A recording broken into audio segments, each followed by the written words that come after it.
Order! Order! You are an incorrigible delinquent at times. Behave yourself, man!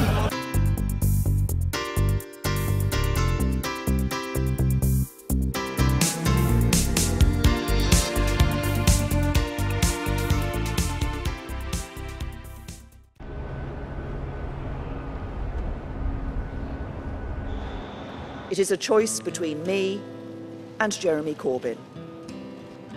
Britain simply will not get the right Brexit deal if we have the drift and division of a hung parliament. I hurt myself today to see if I still feel. I focus on the pain, the only thing that's real. If the Conservative Party has won the most seats, then it will be incumbent on us to ensure that we have that period of stability. Theresa May has run probably the worst campaign that any of us have seen from a Prime Minister in modern British political history. What have I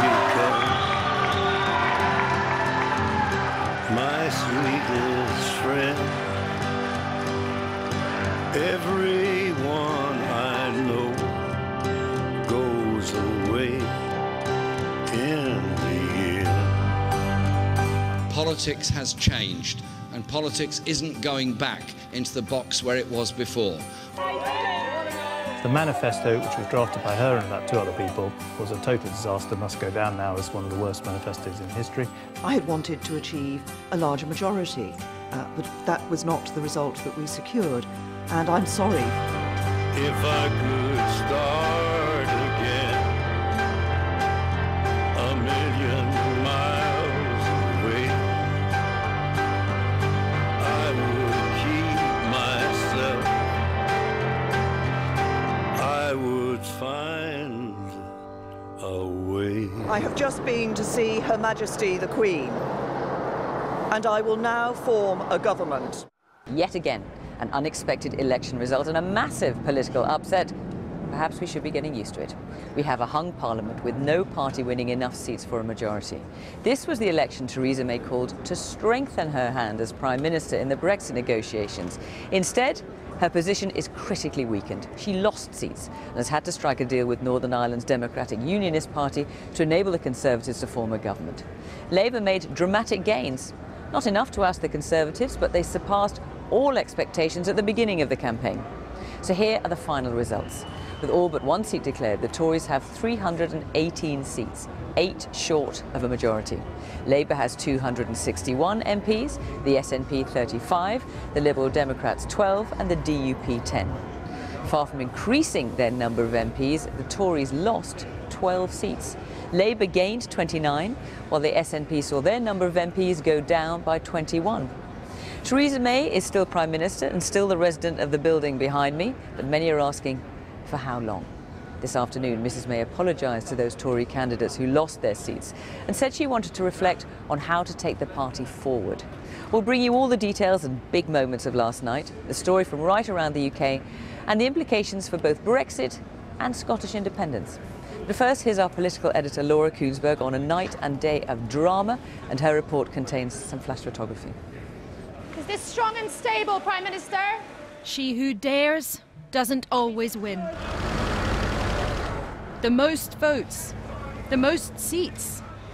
But under this stinging glare, no iron gates nor police protection can shield Theresa May from the accusation she looks a political loser. The trappings of power, the visit to the palace, help from Northern Irish MPs mean she can gather enough support to stay on. But having believed herself to be on the brink of a sizable majority, going backwards seems like defeat. I have just been to see Her Majesty the Queen, and I will now form a government. A government that can provide certainty and lead Britain forward at this critical time for our country. This government will guide the country through the crucial Brexit talks that begin in just 10 days. Not a single mention of the result. What the country needs more than ever is certainty.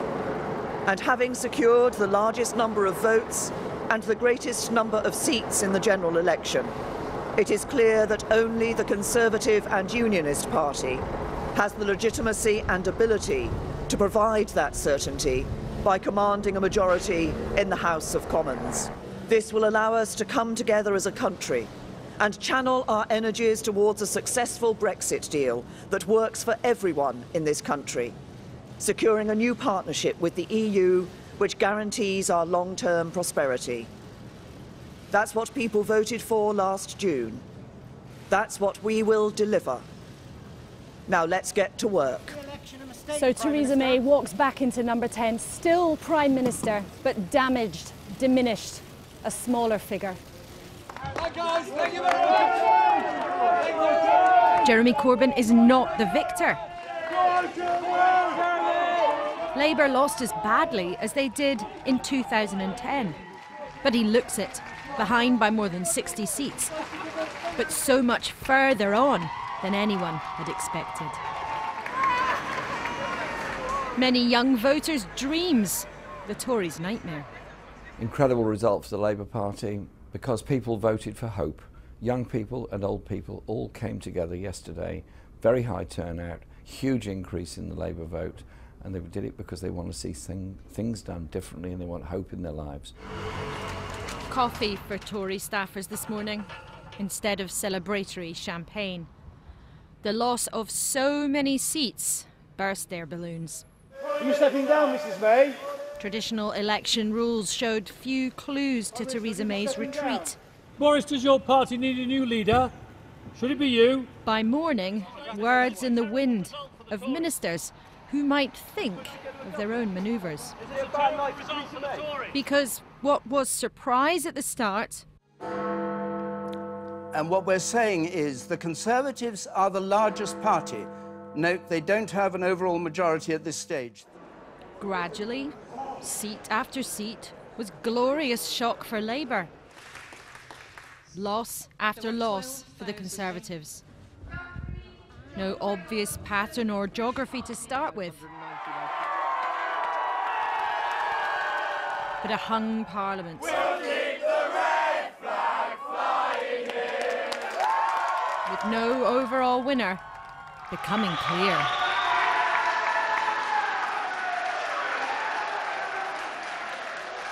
We cannot see any way at all that the Conservatives can get to the 326 mark, and we think it's pretty clear that there is going to be a hung Parliament. Was he grabbing a victory of sorts? Well, over the sceptics in his party. Politics isn't going back into the box where it was before. What had seemed her unassailable lead at the start just melted away. Personal as well as political loss written all over her face. As we ran this campaign, we set out to consider the issues that are the key priorities for the British people. The Tories care about winning. It wasn't long for the first call for her to go. She's a very talented woman and she doesn't shy from difficult decisions, but she now has to obviously consider her position. But no others publicly joined. Discipline, perhaps, or some cheer from Tories' big wins in Scotland. A separate campaign fought with 13 seats won. Levels of support not seen for years. The Tories and Labour in Scotland dragged the SNP down from their high point. The bubble pricked, even for Alex Salmond. Other parties took heavy fire. The Lib Dems adding seats, but losing their biggest household name. Perhaps loved and loathed. Nuttall, Paul Andrew, UKIP. And in reverse, another UKIP leader took his leave. No party, though, can govern alone. Meet the 10-strong Democratic Unionist Party, Northern Irish MPs who'll prop Theresa May up. The Prime Minister has spoken with me this morning, and we will enter discussions with the Conservatives to explore how it may be possible to bring stability to our nation. Others, though, calling for her to go. We will work with others if it is at all possible to keep the Tories out of government. She put her party before her country. She has been found out. She should be ashamed. It's an act the Westminster Circus did not expect. I think Labour MPs have been shocked by how well we've done. A lot of them will recognise Jeremy's here, will take us into the next election, and they will start to work with him.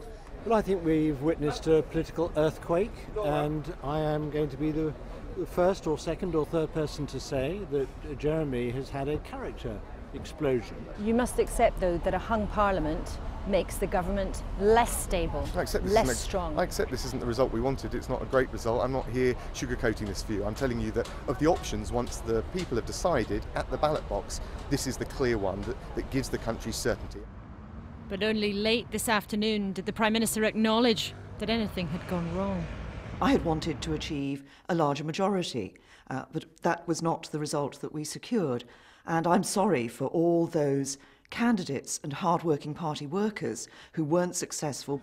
She won more votes, more seats. She keeps this address. But her gamble failed. The electorate can damn with faint praise. Laura Kunsberg, BBC News, Downing Street. When the Prime Minister called this election, she had a majority, but wanted to increase it, saying Britain needed strong and stable leadership heading into the Brexit negotiations. She took a risk, and just 7 weeks ago it seemed almost certain to pay off. But how different it all looks today. She has lost 12 seats and with it her parliamentary majority. Our deputy political editor John Pienaar looks at how Theresa May's gamble failed. Who expected to hear or tell this tale today? The story of a leader and her party that felt unstoppable, at times seemed lost, then ended up mocked by enemies and seen by the rest as having gone from strong and stable to weak and wobbly. Theresa May on top of her party, but no longer truly in charge. There'd been a turning point. I thought it was awful. The campaign was going swimmingly well until we launched our own manifesto and we did the triple assault upon our core vote, which were the elderly. Mrs May never looked like stumbling at the start. For strong and stable leadership to take It was all about her, Britain's most trusted leader, most of all by older voters. We will deliver for Britain. Thank you. But a new social care policy left thousands, including natural Conservative supporters, fearing their family homes might go to pay care bills after they'd gone. That forced a U-turn she unconvincingly tried to deny. Nothing has changed. Nothing has changed. We are offering a long-term solution for the sustainability of social care for the future. But no one really believed it. Are you embarrassed by this U-turn, Prime Minister? And Tory poll ratings suffered. Furious Tories blamed her close and powerful advisers and Theresa May's way of relying on them. Fiona Hill and especially Nick Timothy, who's said to have come up with a vote loser of a plan. Will he last? Through the campaign, TV and radio appearances were dominated by a tiny handful of trusted ministers, one in particular who was sent to debate when her boss said no. Theresa May may not be here, but I hope to make a good fist of setting out the Conservative Party policy. Today the focus is on Tories who want more of a role and more power for the cabinet as a whole. Life isn't going to be easy in the future. Would a bit more cabinet discussion, cabinet government help? What's your view on that? There have been a lot of complaints, a lot of feeling that things have been decided by a small group of people and ministers have not been consulted. And I think the Prime Minister would be wise to pay attention to this feeling that ministers need to be included in all decisions. And, you know, any decision that affects their department, I mean, it's absurd if they're not consulted. A pupil that other schools... Theresa May's own credit with voters seemed to fade the longer the campaign went on, once when she was defending Tory spending plans. In the Labour Party's manifesto, we know the figures don't add up. What is important is that as we look...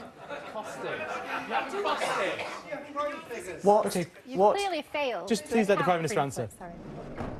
Two terrorist attacks during the campaign made this an election like no other. Mrs May claimed to be the leader to keep Britain safe, but she was challenged time and again about police cuts. Austerity was costing Conservatives support. Jeremy Corbyn tapped into the feeling of anti-austerity in the country, and I certainly picked that up on the doorstep where people were waning of austerity and wanted to hear something different.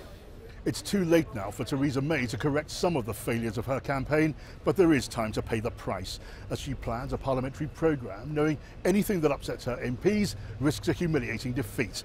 She'd hoped to win more freedom on Brexit. The danger now is that her hands may be tied. The Prime Minister's big gamble failed. Today she's spoken of 5 more years in office. But when you're under this kind of pressure, time can fly quickly between one crisis and the next. John Pienaar, BBC News, Westminster. Labour celebrating a better-than-expected election, confounding the gloomy predictions at the start of the campaign and gaining 29 seats. Labour leader Jeremy Corbyn called it an incredible result. Our correspondent Vicky Young looks at where and how those Labour gains were achieved. It wasn't victory, but to Jeremy Corbyn and his most ardent fans it felt almost as sweet. Many had written him off. Instead, he's delivered Labour's largest increase in the share of the vote since the war. His team say he offered voters hope, a positive vision. They want Jeremy's slogan when he stood as leader, straight talking, honest politics. That's what they want. They want someone to come forward and say, this is what I believe in, this is what I want to implement, and this is what I'm going to do, and they support that type of politics. It was exactly what these huge, enthusiastic crowds wanted. All over the country, Mr Corbyn took his message. Our manifesto offers something very, very different. He promised higher pay, more free childcare to scrap tuition fees, paid for by higher taxes on corporations and the wealthy. And when the results rolled in, it seemed that younger voters were behind the Labour surge. Rosemary Clare Duffield is duly elected Member of Parliament for this district. The university city of Canterbury, a seat which had been held by the Conservatives for 100 years. Now, Labour. Some think their success stemmed from videos on social media, which had tens of millions of views and shares. I think a lot of young people as well don't necessarily read all the newspapers that were kind of doing their smear campaign against Jeremy Corbyn. So I think people underestimated actually how effective sharing stories and photographs, how effective that was going to be. I paid the university fees, and for people going back their word, it's just so refreshing to see somebody who I think will stick to his word. What do you think about his image and the campaign he ran? I think he did well. I mean, he did turn up to all the debates and stuff. Theresa May didn't. I just think that people are quite interested in his kind of anti-establishment rhetoric and how he's kind of always sat on the back benches and just been fighting for like small people, for like the little man, for like 30 odd years. Insiders here at Labour HQ say this result was absolutely a victory for Jeremy Corbyn. They say he enthused voters, especially the young, by offering clear, popular policies. The question now is whether Labour MPs will finally accept his leadership. Last year, Mr Corbyn was challenged for the top job. Today, his former rival was eating humble pie. Well, I was clearly wrong in feeling that Jeremy wouldn't be able to do this well, and I think he's proved me wrong and lots of people wrong, and I take my hat off to him. I don't know what Jeremy's got, but if we could bottle it and drink it, we'd all be doing very well. Others praise Mr Corbyn's performance, but point out that power is still some way off. We can win over former Conservative voters, but we need to understand why, despite the fact that they often identify with our values, they didn't vote for us this time. And so that's not a negative process, it's a positive process building on the leap forward that we've had at this general election. Labour has now lost 3 general elections in a row. Well, we're just walking down the street to our home now. Thank you ever so much, everybody, for coming. But the infighting of the past 2 years is forgotten for now. Vicky Young, BBC News, Westminster. Halifax was a key marginal constituency in this election, a Labour seat with a majority of just 428. It was high up the Tory target list and Theresa May launched her manifesto there. But last night, voters returned Labour's candidate to Parliament with a majority of more than 5,000. Our special correspondent Lucy Manning has been speaking to voters about the issues that mattered for them. There was trouble at the mill for Theresa May. Dean Clough Mill in Halifax was where she came to unveil her manifesto last month. Jordan and Derrin work for a business in the now converted factory. Jordan became a Labour convert. Originally I was going to vote for Conservative, like I did in 2010. I did change my mind probably about halfway through, this campaign, and that was just because the amount of times Theresa May has changed her mind on certain things, her own policies. It's not someone who I wanted negotiating Brexit. And traditional Labour voters here didn't desert the party. She was saying she was offering strong and stable leadership, but she didn't turn up for debates, which I didn't think was... It's like a job interview, really, having a debate. Launching the manifesto, Halifax looked eminently winnable. The plan was it would be a symbol of Tory inroads in Yorkshire. Let us all go forward together. The room looks a little different now from when Theresa May was here to launch her manifesto, but 3 long weeks later, so does her position. That manifesto with the so-called dementia tax served only to help alienate some of the people who were thinking about switching to the Tories. Looking round the Mills gallery, Sephora was put off by the Prime Minister's plans to cut school lunches and by one of her rare TV grillings. I was influenced by the question time debate in which one of the nurses had asked Theresa May a question regarding the pay rise that hasn't happened, and Theresa May to that question responded saying that we have no money and there's no money tree, so nothing can happen. Even those who voted Tory thought Mrs May's campaign wasn't heading in the right direction. She could have followed Jeremy Corbyn's lead and stood outside and talked to everybody.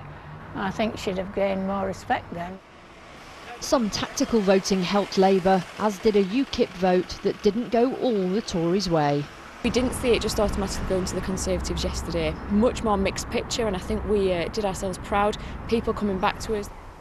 The Conservatives brought the manifesto to Halifax, but the town read it and said no. Lucy Manning, BBC News, Halifax.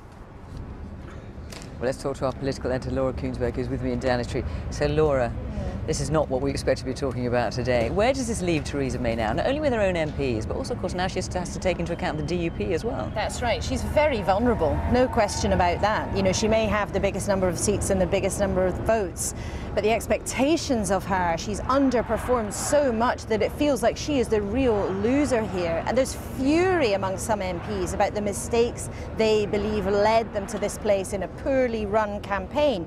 And I think in reality, while she's managed to get people to rally around her today, propped up by some 10 Northern Irish MPs, she may only be able to hang on for a matter of months. It's a question of her being very brittle in a very volatile situation. And the point is, the timing of her departure feels like it will not be up to her.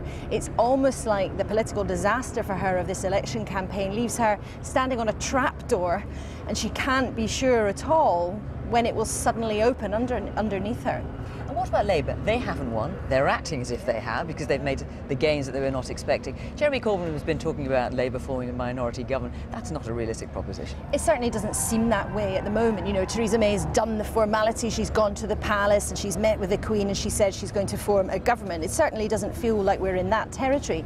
But it is a total contrast. At the start of this campaign, Jeremy Corbyn's internal critics in the Labour Party were pretty sure this would be a complete disaster. Even pretty late in the day yesterday, they were still saying, people were saying to me, we're being battered outside London, it's going to be awful. And yet he finds himself having put on dozens of seats. Now, it's worth remembering, Labour lost as badly last night as they did in 2010. And I think once Jeremy Corbyn gets back to the day job, we'll see whether his strength as a campaigner translates into a more effective opposition. But you've got to say that his performance was excellent compared to expectation, and he's absolutely safe. Laura, we will be coming back to you later on. For now, thank you very much. Well, Northern Ireland, as we've been saying, is now centre stage, and the Democratic Unionist MPs are the kingmakers. Their support is crucial for the Conservatives in government. The DUP won 10 of Northern Ireland's 18 seats. Sinn Féin gained 3 and now have 7. The Nationalist SDLP and the Ulster Unionist Party lost all their MPs. Our Ireland correspondent Chris Buckler is at Stormont for us this evening. So, Chris, all eyes on the DUP now. The question is, what will they want in return for their support? Well, the DUP is a socially conservative party on issues like abortion and same-sex marriage, but they do agree with the Conservatives on an awful lot. Nonetheless, they will want to exploit their unexpected influence, and they're likely to ask for money for Northern Ireland's economy and a say in Brexit. After all, this is the only part of the UK to share a land border with another EU country. But being the kingmakers and the dealmakers at Westminster could worsen relationships here at Stormont, and Northern Ireland is already in the middle of a known political crisis. If last night's count revealed any winner, it was the Democratic Unionist Party. The DUP now hold more than half of Northern Ireland's seats at Westminster. 10 MPs wouldn't normally make that much of a difference in a parliament of 650 people. But Arlene Foster's party could offer Theresa May what she wanted most from this election: some stability. Although it's likely that that will come at a price. What we want to see happening is a recognition of the particular circumstances of Northern Ireland, recognising our history and our geography. We've always said that we want the best deal for Northern Ireland, and that's certainly what we'll be pushing for. The Democratic Unionist Party was founded by hardline Protestant preacher Ian Paisley. We say never! Never! Decades on, those religious roots still matter, and so does being British. They campaigned for the UK to leave the EU, but with concerns about what will happen here at the Irish border, they want to have influence in the Brexit talks, and to avoid what's being called a hard border. Although with concerns about trade, customs and immigration, no one is completely sure whether these roads can remain totally open. Sinn Féin made a point of fighting both the DUP and the Conservatives during this election campaign. But they're not part of the Westminster picture. They refuse to take their seats in the British Parliament, actually reducing the number Mrs May needs for a majority. Remember, the history will show alliances between Ulster Unionism and British Unionism has always ended in tears. What might bring stability to Westminster could end up causing real problems here at Stormont. Power sharing collapsed at the start of this year, and talks to try to restore it have been organised by Theresa May's government. But if they're being propped up by the DUP, it's difficult to see how Sinn Féin could accept them as honest brokers in those negotiations. As Tony Blair's Chief of Staff, Jonathan Powell helped negotiate the talks that led to the Good Friday Agreement. The DUP decide to pull the plug, this government's out the door immediately. So of course no one is going to believe the British government is neutral, is being fair in those circumstances. Arlene Foster and Theresa May both have much to gain from this friendship. Everything going well? Yes. But it is likely to be tested. Chris Buckler, BBC News, Belfast. In Scotland, it was a bad night for the SNP. The party lost a third of its seats. They've ended up with 35 seats. The Tories have 13, Labour 7, and the Lib Dems 4. The SNP losses claim some high-profile scalps. The party's former leader and Scottish First Minister Alex Salmond lost his seat to the Tories, as did the party's leader at Westminster, Angus Robertson. Our Scotland editor Sarah Smith now on the picture in Scotland and how the result may affect the SNP's pledge to hold a second independence referendum. And her report contains some flash photography. Struggling to put on a brave face today, Nicola Sturgeon knows her demand for another Scottish referendum has just been rejected by Scotland's voters. In Scotland, the SNP won this election. We have more seats than all of the other parties combined. However, it is an inescapable fact that we also suffered some bitterly disappointing losses last night. Do you accept this result means there will not be a second referendum on independence anytime soon? Undoubtedly, the issue of an independence referendum was a factor in this election result, but I think there were other factors in this election result as well. So I will reflect on that and come to considered judgments, and as I say, I'll say more about that in the days to come.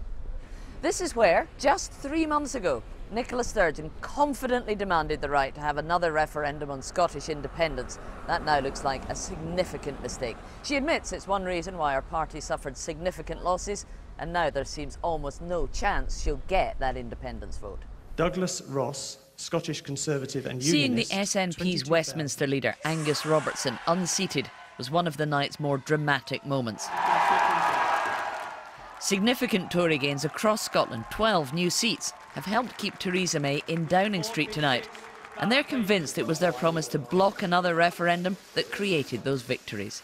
Nobody, not me, not anyone, is expecting the SNP to give up on independence. That is what it believes, and it is a perfectly honourable position to take. But what people do expect is that right now the SNP gives Scotland a break. Simply put, Scotland has had its fill. Scottish Labour are also claiming victory of a sort. Now with 7 MPs up from just 1, they're back from the brink of extinction, saved by a Corbyn surge, despite the Scottish leadership's opposition to him. And the success of our results here is that combined message of being a pro-union party, talking up the benefits of the United Kingdom, but also showing how we can do things differently from today, how to reject austerity and build a better future for the many. The Lib Dems got their Scottish tally up to 4, also by opposing another referendum. Glasgow, last weekend, saw a huge pro-independence march. Passionate yes voters convinced independence is practically inevitable. Now it looks like they'll have to wait a lot longer before they get the chance to try again. 60% of the Scottish electorate voted for parties who vowed to try and block another referendum on Scottish independence. So Nicola Sturgeon knows that she is now on the wrong side of public opinion. So what she has to do is try and find a way to row back from her demands for another independence referendum without completely closing off that option, just in case circumstances change during or after the Brexit negotiations.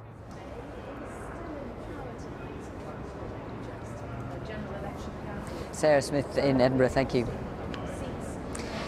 Well, in Wales, the Labour Party had a strong night, taking back a number of seats from the Conservatives. Labour ended up with 28 seats, while the Tories now have 8, and Plaid Cymru won 4. The Liberal Democrats lost their only Welsh MP. The Tories saw their hopes to make gains in pro-Brexit areas dashed. Our correspondent Sian Lloyd now reports on the picture in Wales. In Gower this morning, the smiles of Welsh Labour said it all. The party's leader introducing 2 of their 3 new MPs here. This seat was one they'd been desperate to win back from the Conservatives. You know, we were told a few weeks ago that we'd struggle in Wales, that we'd lose seats, but... He was the man who'd led a very separate Labour campaign in Wales, but today Carwyn Jones was happy to acknowledge the Jeremy Corbyn factor in their successes here. We ran a Welsh Labour campaign in Wales in tandem with the campaign across the rest of the UK. We listened, we worked hard, we produced a manifesto that people liked, and of course we saw us gaining seats in Wales. Labour not only made gains here, but they increased the size of their majority in many Welsh seats. It appears they took votes from UKIP that the Conservatives had been banking on, and other parties were squeezed. What seems to have happened, and quite clearly happened, is that the smaller parties, Plaid Cymru and the Liberal Democrats, have faded away, and that centre-left vote in Wales has gone and sat firmly in the Labour column. Plaid Cymru celebrated winning Ceredigion. The Nationalists took it from the Liberal Democrats, who no longer have any Welsh MPs. But it was a mixed night for Leanne Wood's party. They saw their share of the vote in Wales fall overall. It has been a difficult election, yes. I mean, certainly it was run between Tory, Labour, Corbyn, May, and it was difficult for us to get in there. It was while walking in Snowdonia that Theresa May decided she would call a snap election, a decision that cost her party here dear.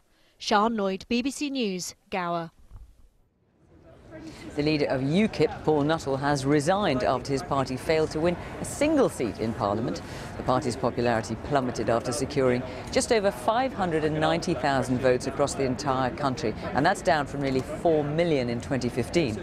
Our political correspondent Alex Forsyth reports now on the party's collapse. A brave face, but a bruising result. Morning, everyone. UKIP's leader came third here in Boston and Skegness, losing thousands of votes. A picture replicated across the country, prompting this. I am standing down today as the leader of UKIP with immediate effect. The party struggled to find its way since the EU referendum, losing support in droves. But even after quitting, he insists UKIP's not finished. I believe the worst is over. The party is still on the pitch of British politics. In Clacton, voters aren't sure. This was the seat of UKIP's only MP. Last night, their vote plummeted. some supporters switching to the Tories because of Brexit.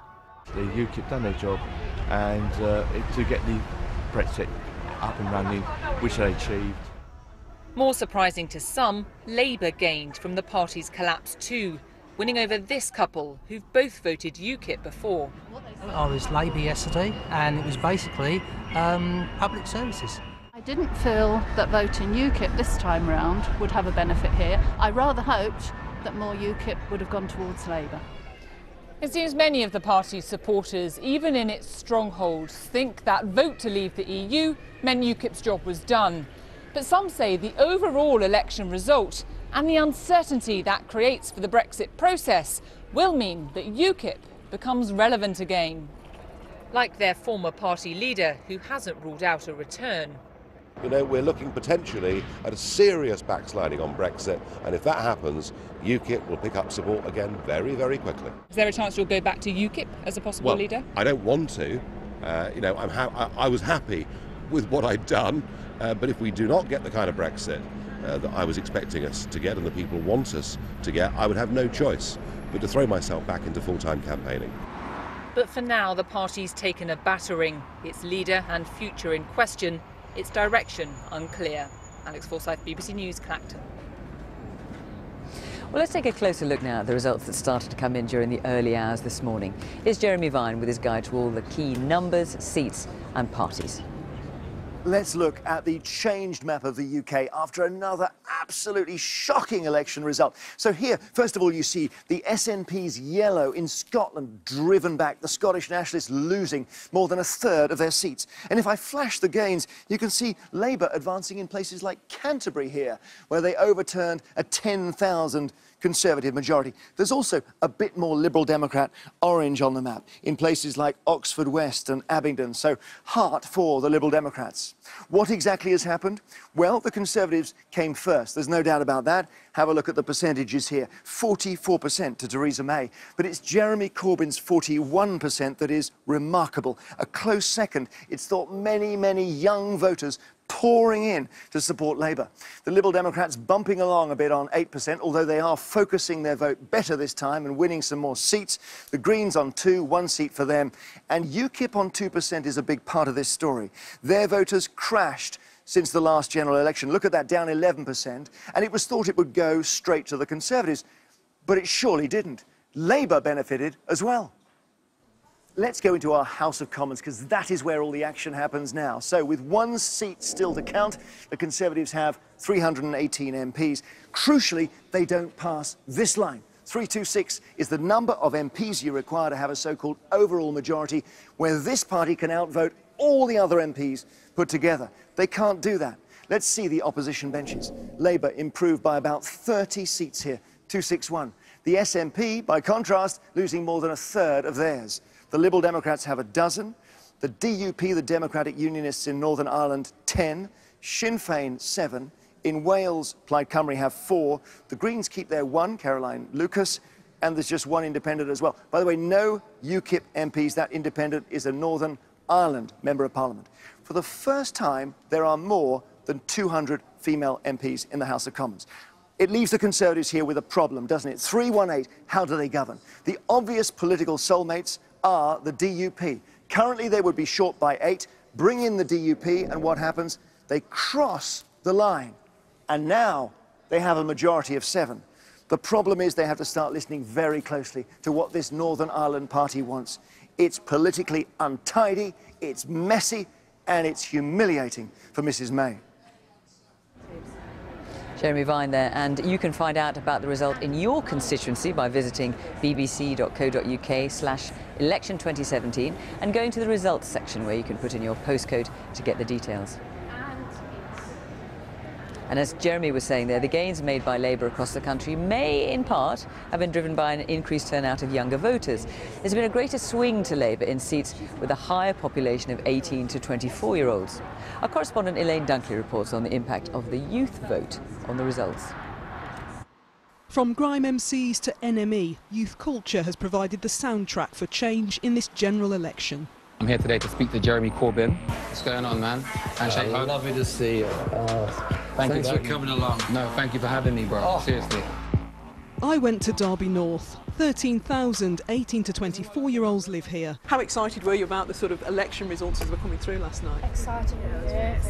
Early indications suggest the youth vote was Labour's gain, with their policies to reintroduce housing benefits for under-21s and the scrapping of tuition fees. I voted for Jeremy Corbyn because of my future as a primary school teacher. I do feel that children need those opportunities to thrive in school, and without food and daily care, they're not going to thrive off that. So part of his manifesto was to improve that. So yeah, I voted for Jeremy Corbyn. Last year for the EU referendum I was just too young to be able to vote in it, so I felt this year it gave me a chance to sort of have my say, whereas I felt a bit cheated out of it in the referendum last year. Often young people are always complaining about how it's the older generations voting, and I think the fact that Jeremy Corbyn actually targeted students and young people and stuff like the minimum wage and things like that, it really appealed to us young people. It's believed Jeremy Corbyn has mobilised a jilted generation, unable to get on the property ladder and saddled with debt. For many young voters, this wasn't just about policy. Personality also played a big part. Femi Oyeniran is an actor, director and activist behind the hashtag Grime for Corbyn. The mainstream press, like the majority of the tabloids, were deriding Corbyn and made him the underdog. And young people like the underdog. He became almost like a cult figure. There were people wearing T-shirts with Jeremy Corbyn on it. It's difficult to put an exact figure on it, but there is a real sense of an awakening of apathetic young voters, galvanised by Jeremy Corbyn and the Labour Party, a generation who want to be heard. Elaine Dunkley, BBC News. So for the second time in the last 3 general elections, Britain has a hung parliament. Theresa May will form a government with the help of the Democratic Unionist Party, but the process of governing with such a slender majority will be no easy task.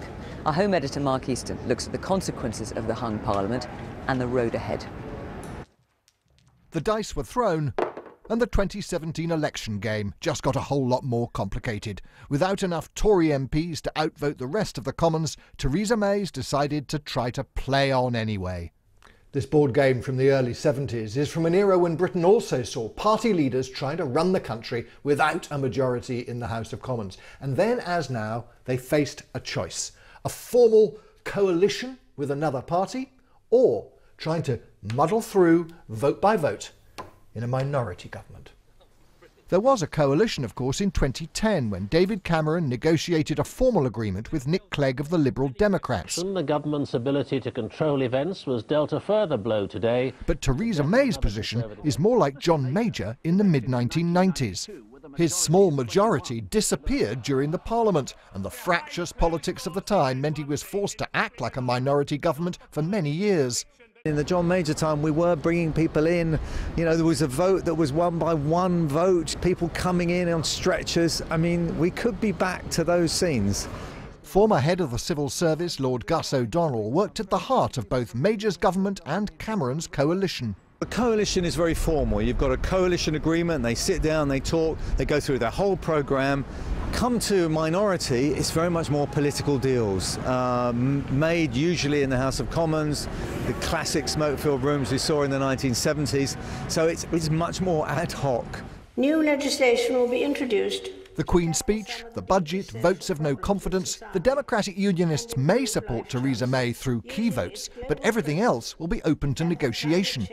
Civil servants will be urging the Prime Minister to drop any legislation that might prove difficult to get through. In a minority government, the manifesto is more a wish list than a promise to the country.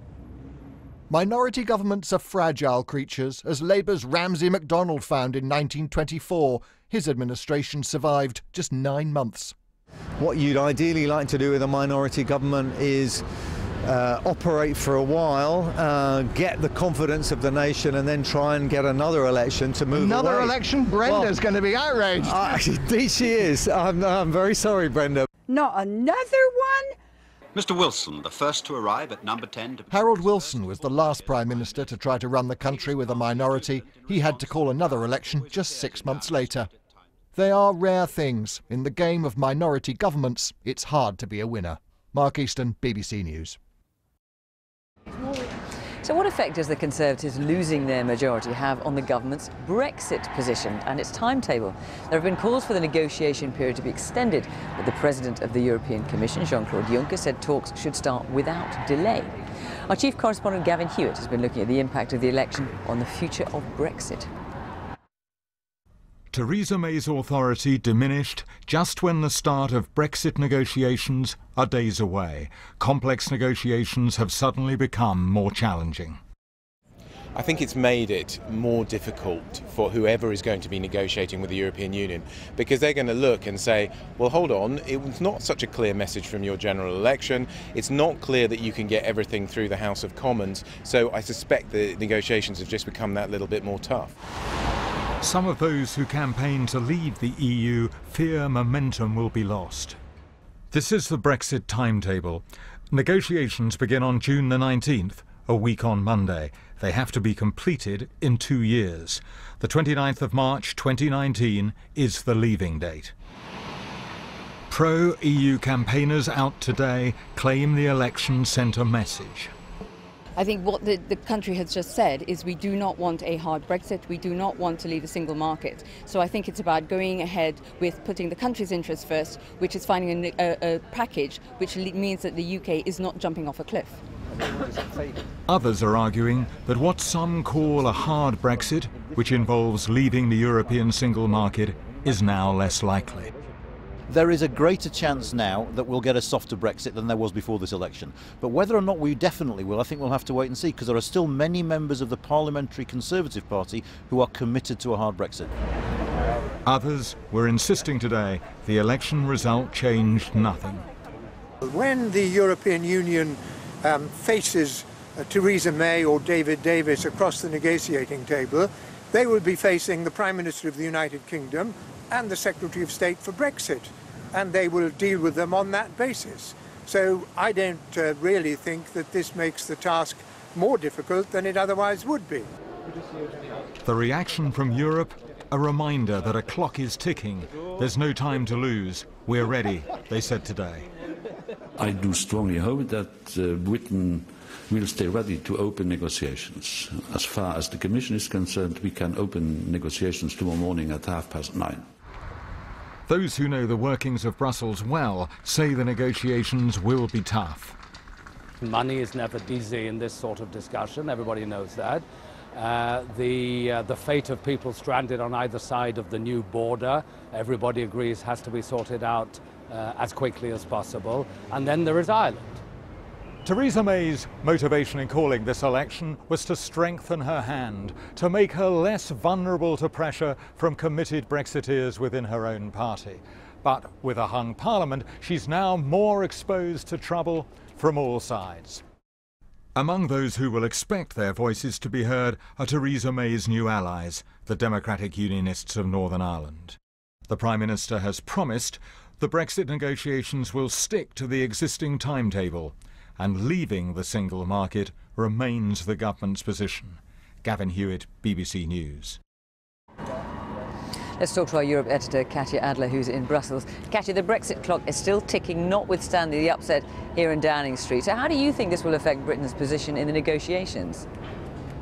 Well, I'll tell you one thing, Fiona, there is very little sympathy here in Brussels for what's seen as Theresa May's political own goal. What there is a lot of frustration. The Vice President of the European Commission said today, you know, so often the finger is pointed at Brussels for being slow moving, and yet almost 1 year on from the UK's EU referendum, there are still arguments about what kind of Brexit this should be, a hard one, a soft one, in or out of the single market. By comparison, Brussels feels extremely organised. It has spent the last 12 months planning, organising its negotiations, so it feels relaxed. We heard from Jean-Claude Juncker, who said, come over London, we're ready for you, we are ready to negotiate. It's felt that the ball is now in the UK's court.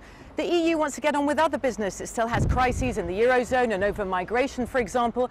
But what you haven't had here is any gloating or rubbing hands with glee at Theresa May's political misfortunes. In fact, this evening, there is worry amongst EU leaders that a weak Prime Minister in Downing Street could make Brexit negotiations even harder, and they care because they will impact lives in the EU too.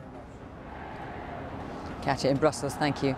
Well, What impact has today's result had on business and the city? The pound has fallen amid the uncertainty, though the weakness of the pound has boosted the FTSE 100. Let's talk to our business editor, Simon Jack, who's with me. So, Simon, it's predictable that today's result would send shockwaves through the city, certainly in the short term. What about the longer term impact of this? I think business and finance is kind of punch drunk with politics at the moment, and for many this is the worst possible result. Some businesses see this as weeks spent of valuable pre-Brexit negotiation prep time to try and gain more political strength, a bigger political mandate, which clearly hasn't materialised. Having said that, business lobbies have been in with Greg Clark, the business secretary, today, and I'm told that they hope that if this means the government takes a wider note of other voices, for example youth or that of business, which up to now has felt very, very marginalised, then that is no bad thing. But the overriding fear is that we are going in 10 days into a negotiation with no real clear starting position, no real clear objective, and a negotiating team whose political foundations are significantly weakened by today. Simon, thank you. Well, tonight voters are coming to terms with the new political landscape. There will be far-reaching consequences, and across the UK, millions of people are asking what it all means for them. Our correspondent John Kay has been gauging the mood among voters, travelling from Dumfries all the way to Stroud. Here's his report. Breakfast time at a truck stop in the Scottish borders. Theresa May might have to move house. And news is sinking in. It's just completely upside down, isn't it? Conservatives stacking up seats here, but losing their majority in Westminster. You look gobsmacked. Chaos, eh? That's what we didn't really need. Absolutely unbelievable. At the till, Lee thinks Theresa May should blame herself. She's focused too much on Brexit. Really, she's been trying to drive that down people's throats and it's not really worked out for her. But in the kitchen, Anne thinks a Tory-led coalition could be a good thing right now. Maybe the best way to go and get views from both sides. We head south, across the border, to find out why so many people who voted for Brexit last year voted Labour this time. Crewe, in Cheshire. I was quite shocked, to be honest. When new mum Gemma told me the Tories just hadn't connected with her. You don't really come to places like this and see the actual real live people. They sort of, I feel, live in a bit of a bubble. Theresa May will meet the Queen in the next half an hour. Crewe has switched from Tory to Labour, and market trader Punchal said the Conservatives should have stuck to the issues he cares about. What were you interested in? What do you want to hear? Health, you know, schooling, education, you know, prospects for my kids. I've got two boys who I don't know where they're going to get a job or anything like that. Theresa has shot herself in the foot, actually, because a lot of the pensioners have been very unhappy. I've been a staunch supporter of her, but I'm very disappointed. Did you vote for her? Yes, I did. We carry on, down through the Midlands. Labour has also won constituencies that voted to remain in the EU, like Stroud in rural Gloucestershire. This is now one of Jeremy Corbyn's seats. I think they were resting on their laurels. On the village green, we meet Pippa, a Tory voter, but she says Labour worked harder to tempt younger voters. They really touched on what affected people, knocked on the door, said it, whereas I don't think the Conservatives put enough into that. It feels like somebody you could actually believe in. But Jim told me he was simply more impressed with Jeremy Corbyn than by Theresa May. I wouldn't trust her as far as I could throw her. I really wouldn't. But you'd trust him, Corbyn? I think so, yeah. I'd certainly give him a chance. So, hundreds of miles today, politics in flux, but life rolling on. John Kay, BBC News. Well, let's talk to our political editor, Laura Koonsberg, who joins me again. Laura, Theresa May, presumably inside there, now working out not only what this means for her own position, what it means for the cabinet, her government, and how she takes things forward from here. Of course, and also what it means for the country. I mean, the irony here, of course, is Theresa May didn't have to hold the election, but she did so with the hope of creating more stability, more certainty ahead of what might be a very tumultuous period as we leave the European Union.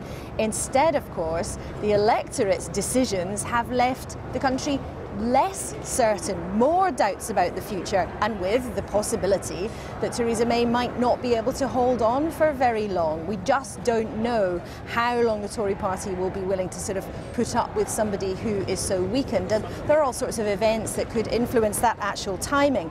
But for that reason, she's taken the decision tonight to keep the 5 top jobs in cabinet, the Home Secretary, the Foreign Secretary, the Chancellor, the Defence Secretary, all of those same personnel stay around the cabinet table to try to create a sense of stability. And frankly, I think she didn't really have the power to try to take out any of the big players. But I think maybe, as one minister said, she may be, rather hopefully, able to re-earn her authority. But in a funny way, whatever happens about her particular future, we will be weaker going into the negotiations with 27 other countries. We've seen the highest vote for the 2 main parties for a long time. The 2 tribes are back. But also, a whole new generation appears to have rejoined the electorate. Younger people turning out, we think, in much bigger numbers than for quite some time. This could be a real reshaping of the map. Laura, thank you very much. So she says she'll carry on almost as if nothing has happened. But Theresa May went into this general election seeking a mandate to strengthen that hand in Brexit negotiations. She's ended it with a minority government supported by the 10 votes of Northern Ireland's Democratic Unionist Party. With just one result still to come, here's how the parties stand. The Conservatives have 318 seats. Labour hold 261. The SNP have 35 MPs and the Lib Dems 12. Compared to 2015, the Tories have lost 12 seats, whilst Labour have gained 29. The Scottish Nationalists have been hit hard, losing 21, whilst the Lib Dems have picked up just 4. That leaves the Tories short of the 326 seats needed for a bare majority. But in Northern Ireland, the Democratic Unionists have 10 MPs, and the balance that is needed to back Mrs May. And as the 7 Sinn Féin MPs will not take up their seats, a Conservative DUP deal could have a working majority of 14, as results currently stand. Our political editor, Gary Gibbon, has our first report tonight.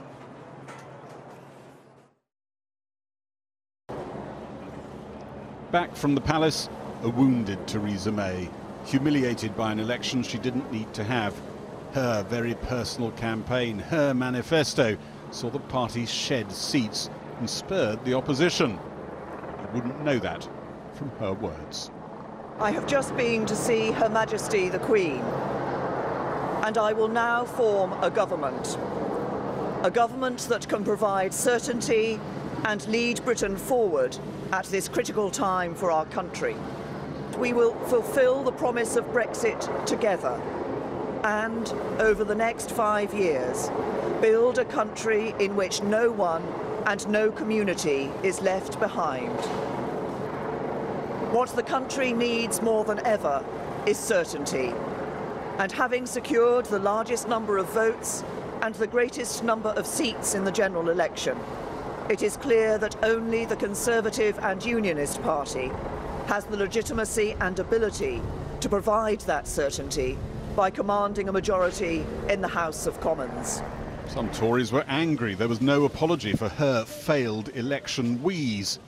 Compare and contrast this stone-faced look with when she first walked into number 10 just under a year ago, wreathed in smiles.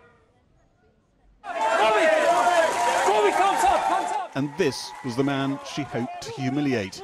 Jeremy Corbyn led Labour to its biggest vote since Tony Blair's landslide of 1997. She thought that with the backing of the billionaires and the corporate elite, she could take your vote for granted. But she underestimated the Labour Party, and more importantly, she underestimated you. Now, the Prime Minister has no authority, and the Conservatives have no mandate. It's 10 o'clock, and we can give you the result of the joint broadcast. This was the moment Labour's Clive Lewis saw the exit poll. The surge of support for Labour boosted by many younger voters who hadn't voted before. Wow. The Conservatives on and older voters angry with Tory policies on care and pensions. In all, 12 Tories lost their seats. Housing Minister Gavin Barwell, no longer the MP for Croydon Central. It's the best job in the world, so I'm going to have to think really hard about what's the next thing that I want to do.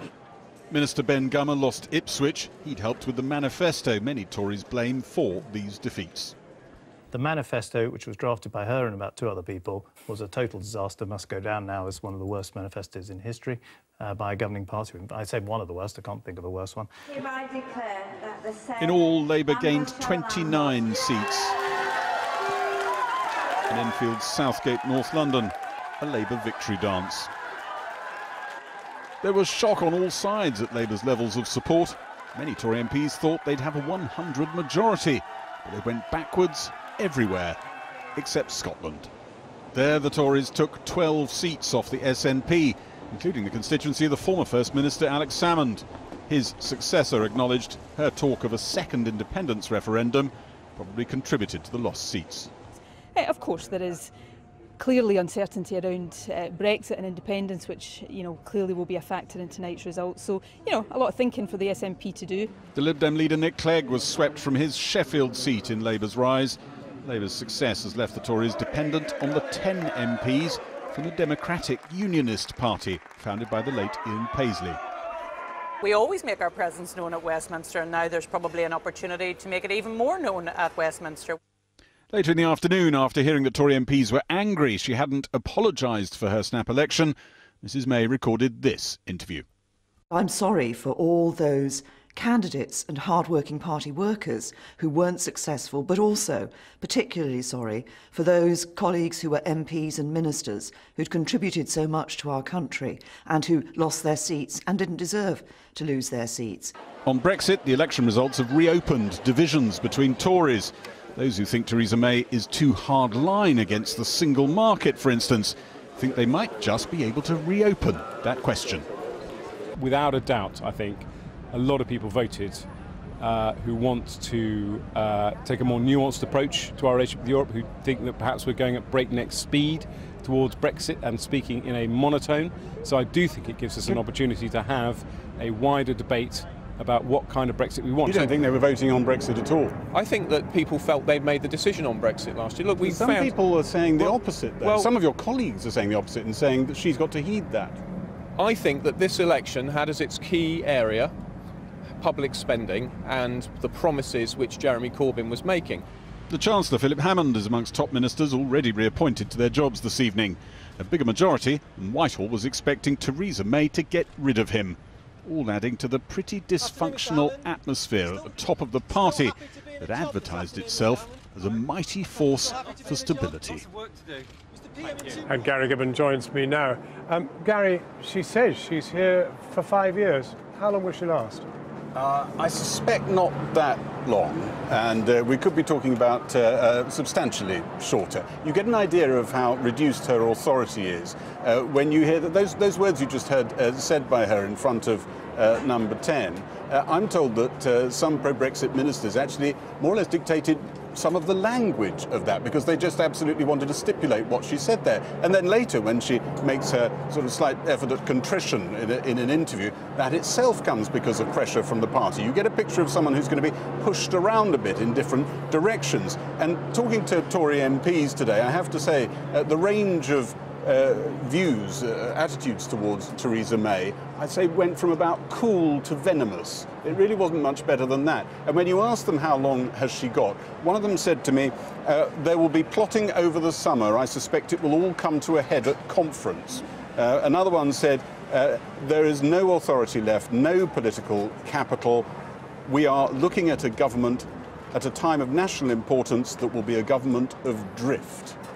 Well, now the nation is dependent on the DUP. Now, you need to help us. Who are they? Well, they've been around a long time, not just in Northern Ireland politics. They're the old Ian Paisley party. They are the old Ian Paisley party, but he founded them. But they've been part of the government support network, as it were, from the moment David Cameron came back with his fairly slim majority. Well, it looked slim until we saw what Theresa May got. And there have been behind-the-scenes arrangements which make sure that they're happy with things that the government are doing, and in return they support the government. And I think it might carry on that informal basis. I don't think you're going to get any sort of major changes. It has been discreetly carrying on behind the scenes, but it must have implications, and some people have been raising it, for the Northern Ireland process, getting Stormont up and running again. Perhaps embarrassingly briefly, but Labour, fractious and difficult in the build-up to the election, but brilliant in the campaign. What's going to happen? Well, some of those Labour MPs, and it was the majority of Labour MPs who voiced their discomfort with Jeremy Corbyn's leadership, seem to be slowly coming to terms with the idea that this thing is actually here for the foreseeable. It's actually had a great big shot in the arm. It's not going away anytime soon. Some of them feel that they're sort of trapped in a hippie commune as far as they're concerned. But for the people who supported Jeremy Corbyn, they can sniff the promised land. Gary Gibbon. Well, one feature of last night's results was the marked swing back to two-party politics. The Conservatives took more than 42% of the vote, whilst Labour had 40%, the biggest combined vote share for those two since 1970. Nobody else managed double figures. Mrs May saw her vote share rise significantly, but Labour had a much larger surge in its support, whilst the other parties all fell back. Our political correspondent Michael Crick reports now on the unexpectedly strong Labour showing. He lost, but returned to Labour HQ like a conquering hero. Jeremy Corbyn had defied the pollsters, the pundits, and most of his MPs. They'd prevented the much-predicted Tory landslide and instead notched up some extraordinary gains. In England and Wales, Labour took 27 seats from the Conservatives, 2 seats in Yorkshire from the Liberal Democrats, and 6 seats in Scotland from the SNP. So Labour's gains were well spread geographically. Perhaps the most surprising, Warwick and Leamington in the Midlands, and Canterbury in Kent. Conservative for almost a century, and never Labour before. But Labour's 6 losses to the Conservatives were all north of Birmingham, and all in seats which Labour had held for many decades. At the Momentum party last night, they celebrated the left-wing group's using of social media to boost youth turnout to an estimated 72%. He's got a bigger voter share than Gordon Brown. He's got a bigger voter share than Tony Blair in 2005. This is the return of the Labour Party, and it's happened under a left-wing leader like Corbyn, and they need to get to grips with that. Lovely to see you. Mr Corbyn was beaming as he arrived at his own count in Islington last night, though his high five with Emily Thornberry went a touch too far, perhaps. And watch this, no hard feelings between Corbyn and Michael Foster, the Labour donor who took the party to court last year and actually stood against Corbyn yesterday. When Foster said sorry, Corbyn gave a friendly reply. Then his thank you speech. And you know what? Politics has changed, and politics isn't going back into the box where it was before. In 7 weeks, Labour's poll ratings grew from around 25% to 40%. Probably the biggest campaign growth by any main party since polling began. There were mishaps, but the manifesto proved popular, and a new, relaxed Corbyn drew huge crowds. Didn't you get it wrong on Mr Corbyn? Oh yes, I have been completely surprised by the way in which he has conducted his campaign. I thought it was a barnstorming performance. To be honest, I didn't think he had it in him. Labour Party, 21,000. After so many big names quit the front bench last year, the Labour family now seems lovey-dovey. Well, the Labour Party is like a family, and we have occasional disagreements and arguments, but you've seen in this election campaign the Labour family coming together, because we know the difference between another 5 years of Conservative government and what a Labour government would have to offer. The irony is that many of the people in the Parliamentary Labour Party who attacked Jeremy Corbyn owed Jeremy their job. He's the one that's got them re-elected, and it's an extraordinary result, and it's a great personal triumph for Jeremy Corbyn. Hang on, Labour lost. No, they didn't. I think they've won the hearts and minds. Won most seats and most votes. I think they've won the hearts and minds of millions of people. He's led Labour to their third defeat in a row, yet Jeremy Corbyn suddenly looks secure. Most of his colleagues now seem to hope he'll become Prime Minister. In another election, they want to be very soon, while they have momentum. Michael Crick with me here in Westminster, the Labour MP Barry Gardiner, Shadow International Trade Secretary, and we're joined from Nottingham by the Conservative MP and former Government Minister Anna Soubry. Anna Soubry, hard Brexit, is it dead? Sorry, John, just say that again. I just lost you. Yeah, hard Brexit, is it dead? I hope so. I mean, I think that she has now definitely got to take a more consensual way of shaping the Brexit for the British people, because I think they have rejected hard Brexit. I'm not sure that actually Theresa May was ever offering that. I mean, she was not offering hard Brexit as I see it. But, you know, one of the big problems that we have had, and I say this to Theresa, is it was a mistake that she made not to hug in the 48%, the vast majority of whom have accepted the result. They have accepted we are leaving the European Union, and they want to play their part in making sure we get a good Brexit for everybody. And I think if we'd started on that premise, we might not have seen such a poor set of results for us. I mean, it's bad for Labour, for goodness sakes, they didn't win. But it is a very, very bad set of results for us. I should be talking to you about my 60 to 90 new colleagues. Instead, I am somewhat upset and angry that so many good Conservatives find themselves having lost their seats through no fault of their own whatsoever. Should she resign? She should consider her position, John. What does that mean? She's a good, capable, strong woman. Well, it means exactly as I say. She should consider her position. But I mean, we didn't come close to achieving. We've gone backwards. Anna Soubry, she went into Downing Street as if nothing had happened at all. I mean, she's going to carry on for 5 years, she said. I know. Barry Gardiner was nodding when you talked about the end of the hard Brexit. So now is it just a question of both parties pulling together on a soft Brexit? Well, look, I think what you said about her wanting just to act as if nothing had happened, we've seen that before. We know that when she had the trouble with the dementia tax in her manifesto and did the U-turn, she said, no, nothing's changed. It's all the same. It was all there, the principles in the manifesto in the first place. That was wrong. She finds it very difficult to row back. Now she has to take on board that the majority of the British people have taken away the mandate that she was seeking. And that means that I think hard Brexit is off the table, and we in Parliament, in the Labour Party, will certainly be arguing for a Brexit, but a Brexit that is focused on the economy and jobs. We'll be making sure that she does not continue with austerity against pensioners and against the health service. Anna Soubry, how long before we hear a Conservative MP demand her resignation? I don't know. You'd have to ask my colleagues. But you're not prepared to be one of them? No, I'm not prepared to say that, because she knows in her heart the reality of the task that she had said that she was going to achieve, which we all believed that she would achieve. We've all worked extremely hard to do that. She put her mark on this campaign. I was Theresa's candidate.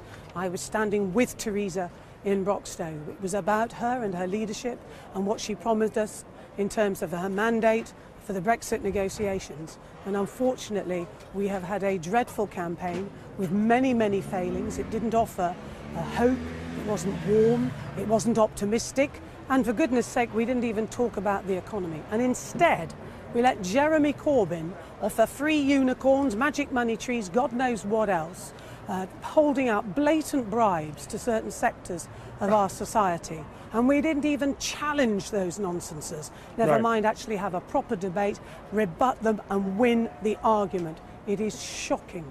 We're very short of time, so a few very quick answers here.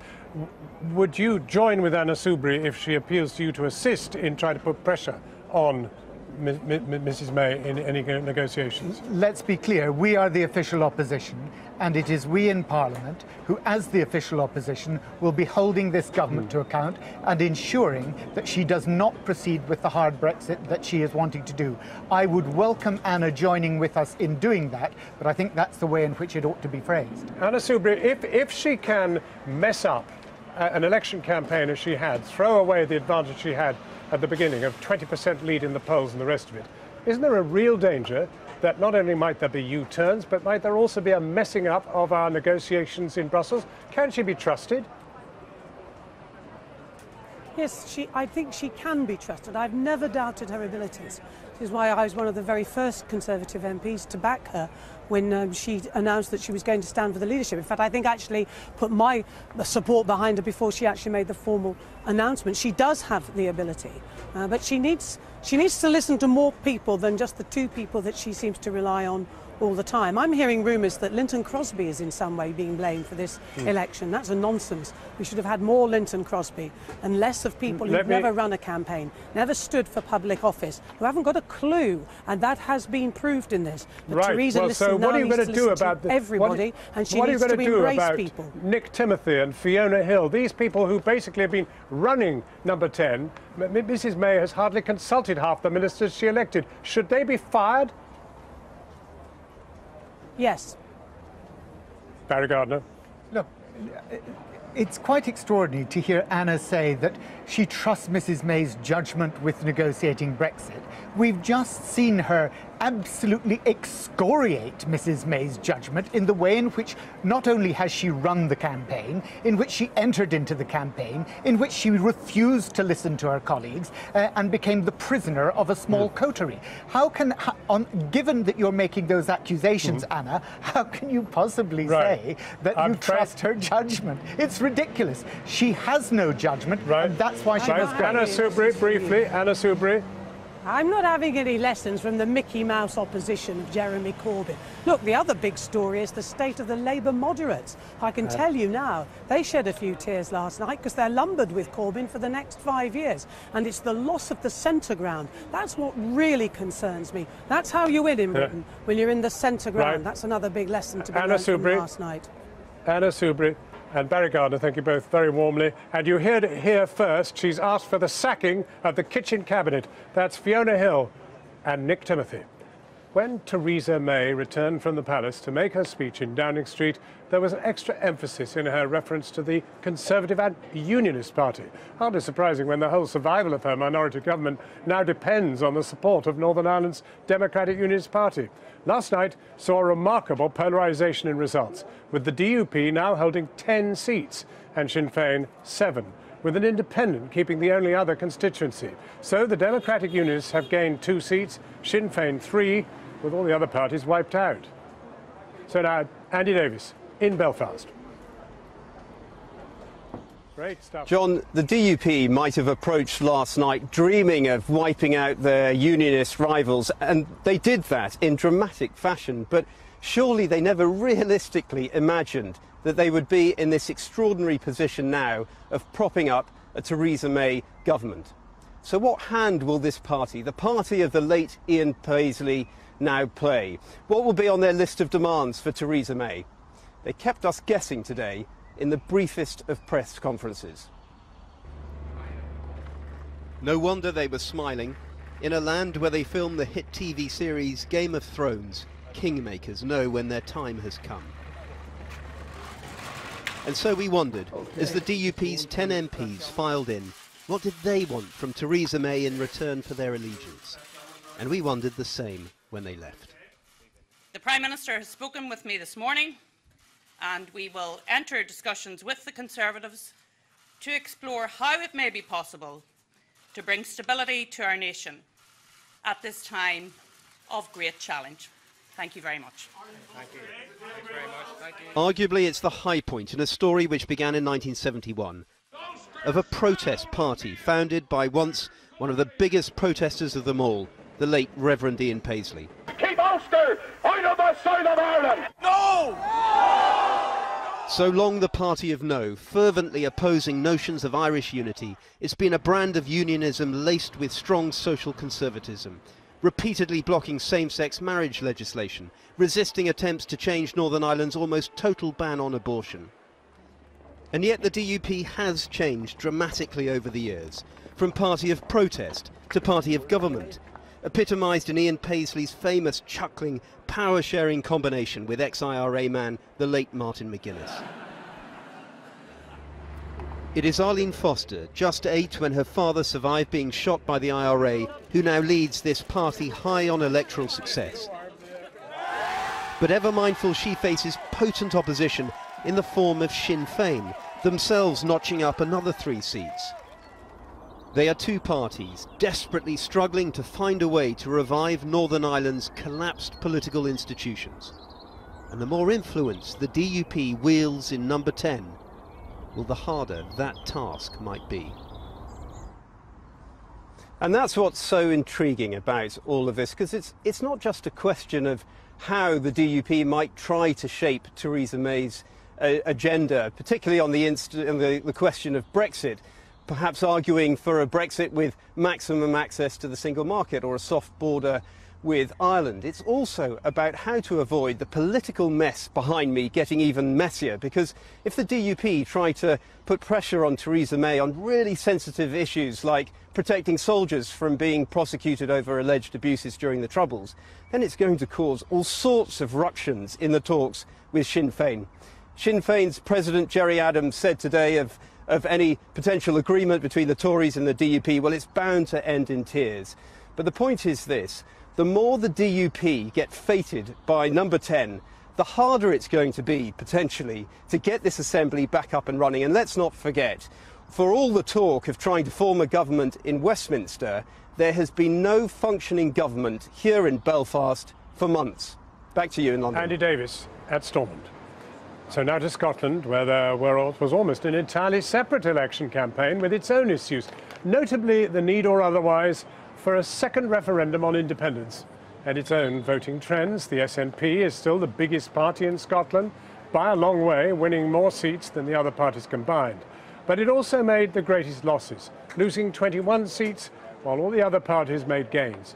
The Tories are up 12, Labour up 6, and the Lib Dems up 3. Our chief correspondent, Alex Thompson, is in Edinburgh tonight. Alex.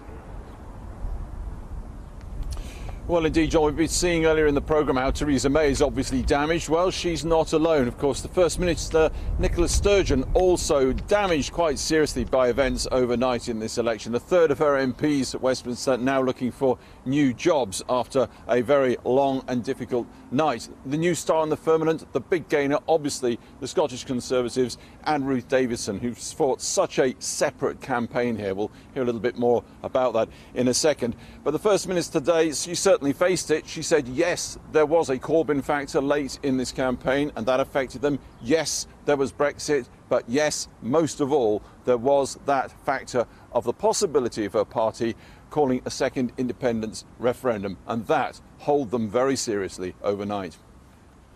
The Tory, the Labour, the Lib Dem election charge that all the SNP want is another independence referendum clearly stuck with enough voters. Around 4 a.m. at the Glasgow count, I put it to her. What on earth had gone wrong? We have won this election, but we've seen a late surge to Jeremy Corbyn in parts of the central belt of Scotland that until a couple of days ago we probably didn't anticipate.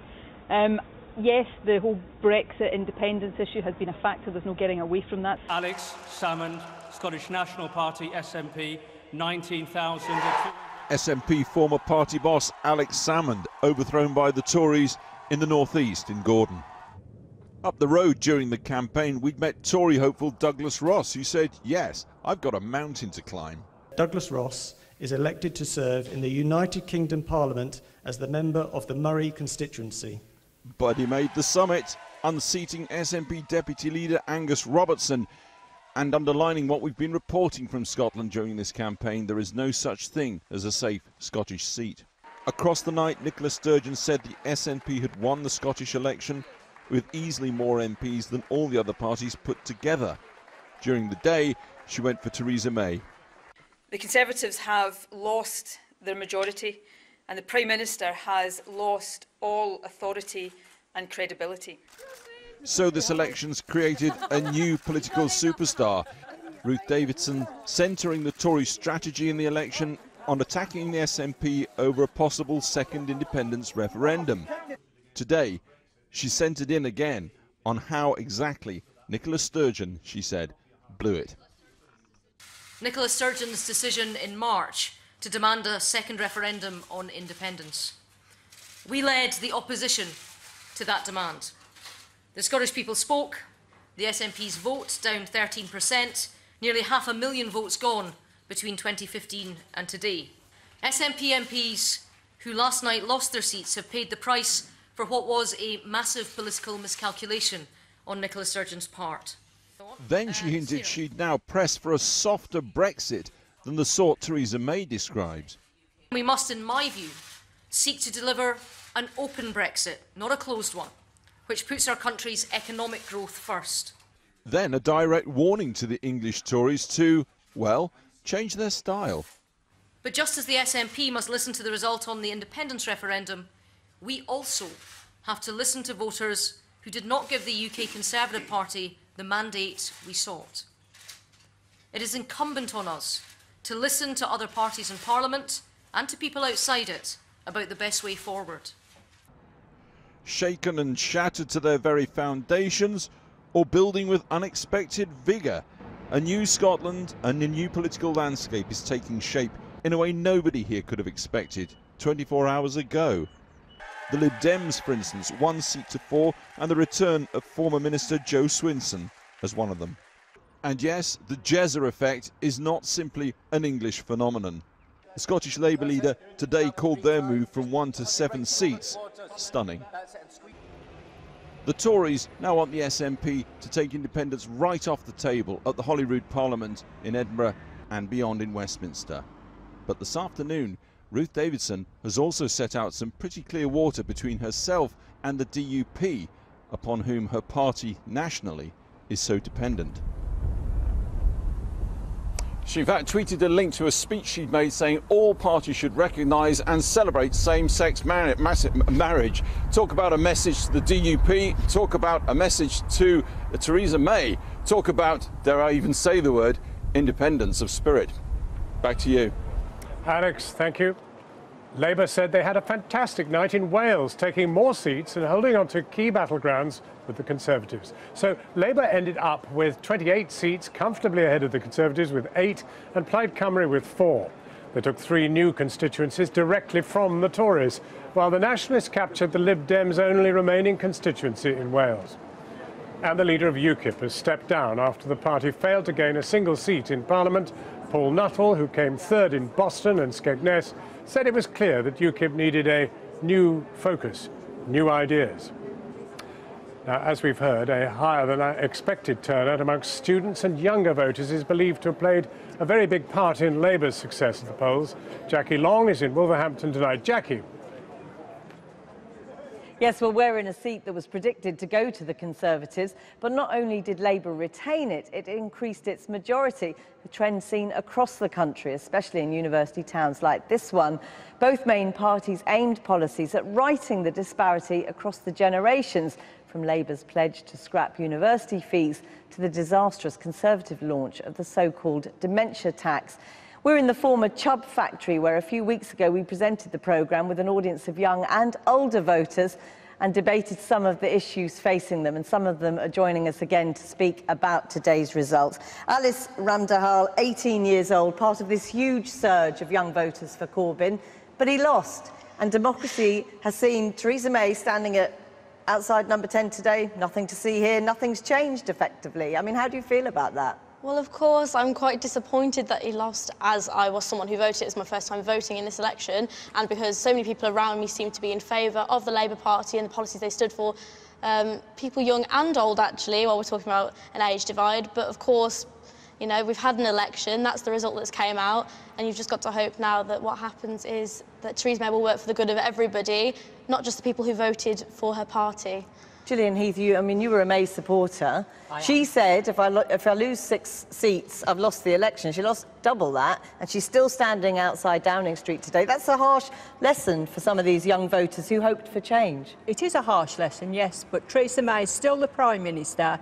She's still managed to get the DUP to stand with her, so she can still form a government, and I think she will do a good job. And you think that's right? I mean, politically, of course, it's right constitutionally. Is it morally right when she took us into an election that didn't deliver for her? It didn't deliver for her, but it didn't deliver for Jeremy Corbyn either. And it didn't deliver, did it, No. for the young people who... No. That's the point. What Now, they've Andy, got when we met you last time, you were very angry about the intergenerational divide. Yes, I was. A Jeremy Corbyn supporter. Does this make that divide worse, or does it start to improve things?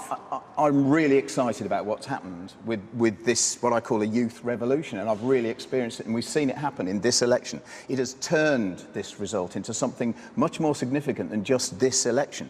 And the kind of problem you're raising, and what you're asking about, here's a party that didn't win an election still at Downing Street, is part of what young people need to understand and grasp and see that they're part of an ongoing game. I feel that some of the shame I felt for my age group, the kind of world they'd created where young people felt left out, I've watched that change in literally just a couple of weeks. Now, that's an exciting and extraordinary change. I mean, Graham, you sort of are at the opposite end of the spectrum. You're 70 years old, if you don't mind me mentioning. That's a right. Labour voter Yeah. who voted Lib Dem to stop Mr Corbyn. Absolutely. Is that a generational thing?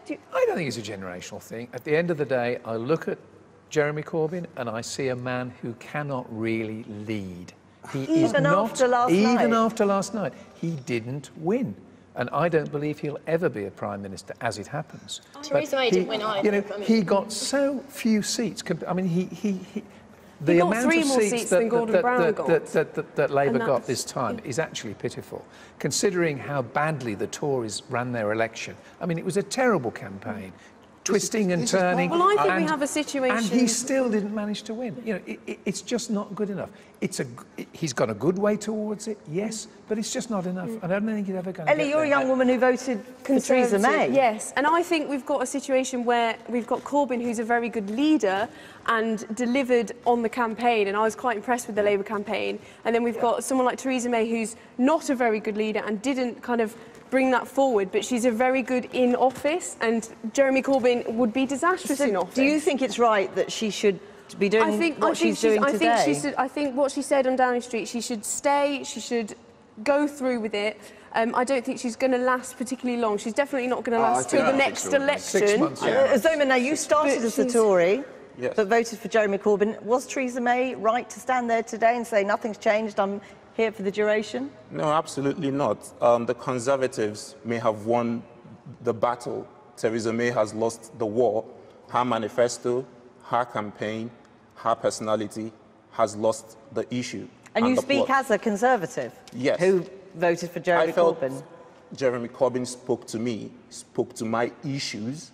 I am intrinsically, ideologically a Tory, but Jeremy Corbyn addressed the issues that mattered to me. I felt Theresa May merely gave me cliches, sound bites, and not enough real substance. Can I ask, just this generational divide that is being talked about, does it matter? How do we move forward? Well, we've already started. I mean, even in this discussion, it's fabulous that people are saying, look, I got involved in the process and I was able to look and I made a decision. I didn't vote Tory. I voted Labour in this case because of the issues of leadership and the actual manifesto.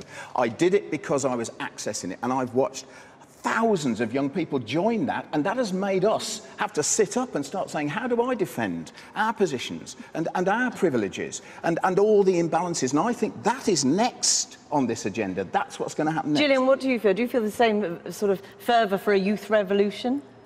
I don't think there'll be a youth revolution. I think that the young people now will make more of an effort to go out and vote, because a lot of the youngsters, the ones that I know, have just said, oh no, I ain't going to bother, it won't make any difference to me. Alison, but I think now they will stand up and say, yes, I will vote. Alice, over to you. You voted for the first time yesterday. Yes. Will you keep voting? Do you feel Of more course I passionate will. now or less? Well, I feel like the people around me are a lot more passionate. I feel driven now. I feel hopeful still. And one big point that I think has come out of this, personally for me, I'm hoping there's going to be a move to a more proportional electoral system. I feel like that's really, that would be far more reflective. Some agreement there. Thank you so much for joining us. They've been debating since they arrived. I think it's going to keep going as well. Thank you very much. Back to you, John. Jack. Yes, well, welcome to Brussels, where the whole point of the election, as far as Theresa May was concerned, was to secure a big majority, to strengthen her negotiating hand with the other 27 EU member states. In fact, now she's a weakened Prime Minister, presiding over the kind of chaotic minority government that she disdained. Now, Remainers in Westminster hope that she's now no longer got a mandate for a hard Brexit. But on the other hand, because she is so vulnerable now, she's potentially at the mercy of the hardline Brexiteers in her own party, which could increase the chances of the UK crashing out of the EU without a deal. Now, negotiations on that deal were supposed to begin here on June the 19th. The view here is that those negotiations are now going to be incredibly messy. Guy Verhofstadt, the EU Parliament's Brexit negotiator, tweeted today yet another own goal. After Cameron, now May will make already complex negotiations even more complicated. The European Commission President Jean-Claude Juncker said that he could start negotiating at 9:30 tomorrow morning. I do hope that the result of the elections will have no major impact on the negotiations we are desperately waiting for. Well, joining me now is Sergei Stanishev, who's president of the Party of European Socialists. Well, Jean-Claude Juncker there said that he hopes there'll be no impact on the negotiations. There surely will be a delay to the start, won't there? Well, evidently there is already an impact, because Mrs. May gambled politically, demanding a stronger mandate from the British people, and she didn't receive it. On the contrary, it appears that she may be leading a minority government without any clear mandate on the type of negotiations she is to hold with the European Union. And of course this is a concern for us, but... So does that make it a hard or soft Brexit more likely, do you think? I think it's very clear that the European Union is not looking for a hard Brexit. On the contrary, we are looking for fair negotiations according to the rules which we all have and which we should follow. And I must say that now, after the elections, the Labour Party in Britain, which is a member of our political family, had a remarkable result, a very inspiring campaign, and their voice will be heard even more.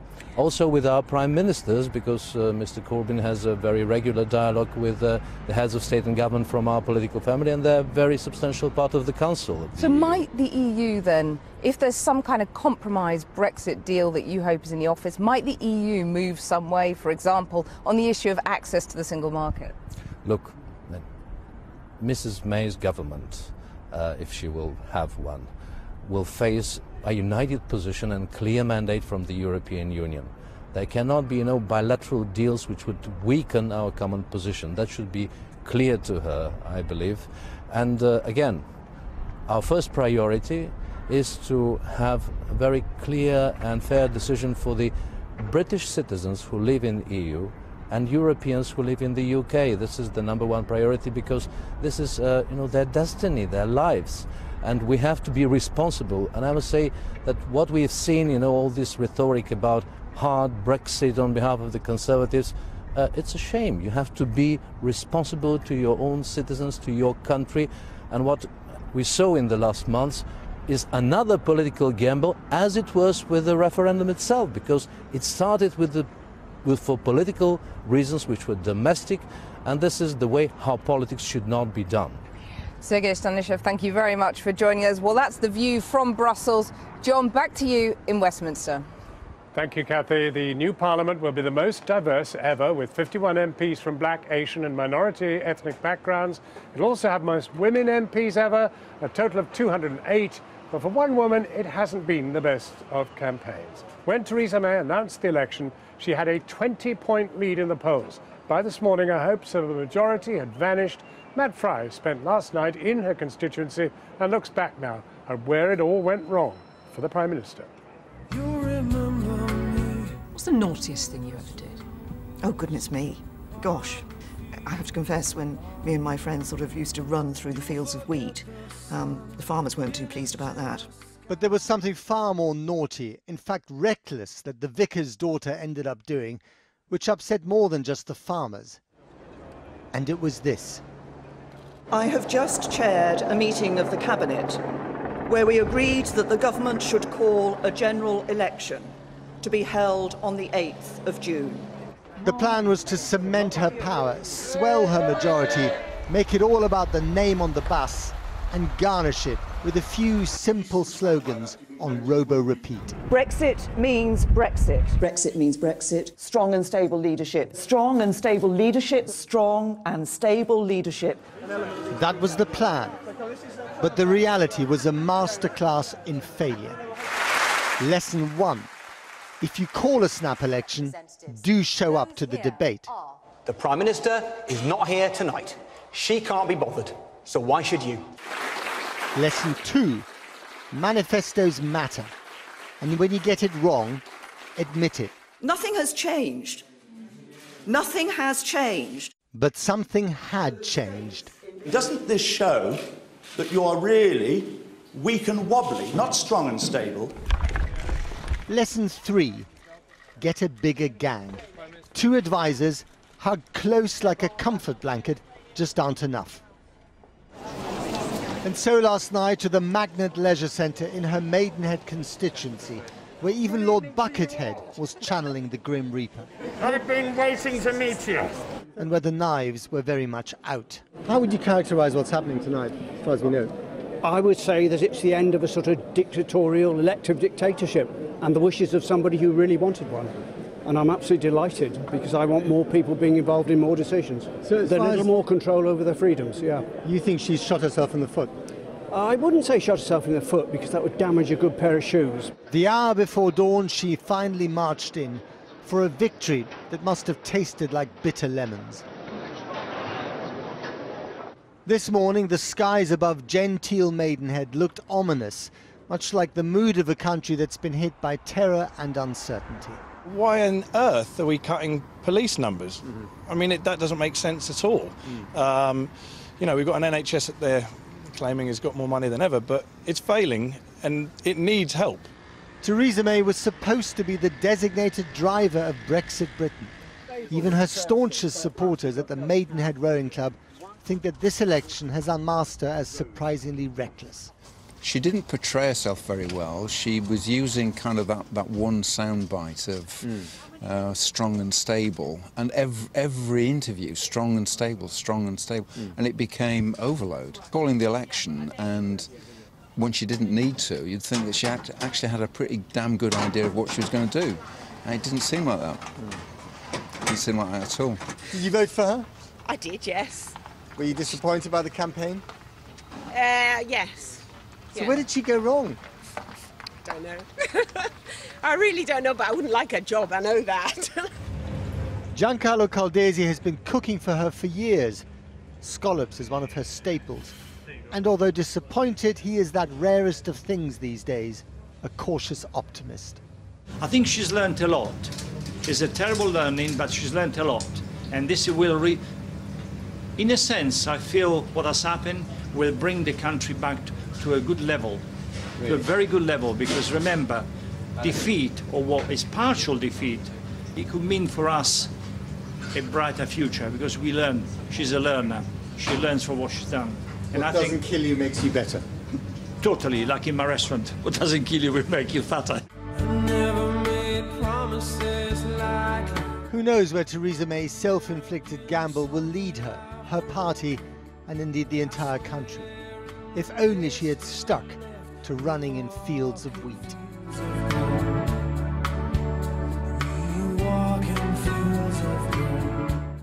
Matt Fry in Maidenhead. Joining us now, the TV presenter Kirsty Allsop, who's a Conservative supporter, and the lead singer of the rock band Reverend and the Makers, John McClure.